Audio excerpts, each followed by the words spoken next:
આમોદ તાલુકાના બુવા ગામના તળાવમાં મહાકાય મગર હોવાથી ગામ લોકોમાં ગભરાટ ફેલાયો હતો, જેથી બુવા ગામના તલાટીએ આમોદ વન વિભાગને લેખિતમાં જાણ કરી। ત્યારે આમોદ વન વિભાગની ટીમ તથા જીવદયા કાર્યકરોએ સાથે મળી તળાવમાં રહેલા મહાકાય મગરનું રેસ્ક્યુ કરી બહાર કાઢ્યું અને નૈસર્ગિક વાતાવરણમાં મુક્ત કર્યો હતો। આમોદ તાલુકાના બુવા ગામના તળાવમાં એક મહાકાય મગર હોવાની આમોદ વન વિભાગની કચેરીને ગામના તલાટીએ લેખિત જાણ કરી હતી, જેથી આજરોજ ભરૂચ ખાતે યોજાયેલ 75મા વન મહોત્સવની ઉજવણી કર્યા બાદ તાબડતોડ range forest officer Ramesh Chauhan તથા ફોરેસ્ટર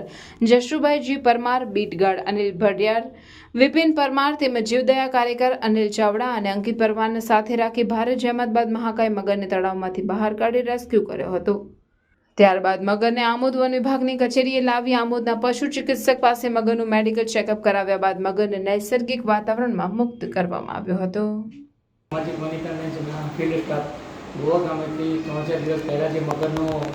જોવા મળેલ હતો તેનું પિંજરું મૂકેલ, તો આજ રોજ મહાકાય મગર પિંજરામાં આવી ગયેલ છે, જેને સ્ટાફને ભરૂચ ખાતે જિલ્લા કક્ષાના વન મહોત્સવ હોય તેમ છતાં ત્યાંથી